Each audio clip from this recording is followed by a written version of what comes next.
Sa isang rason din, kuya.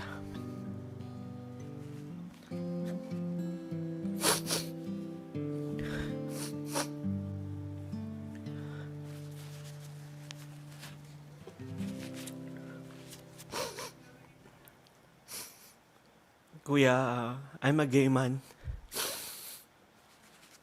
And it's time na po na isipin ko yung sarili ko.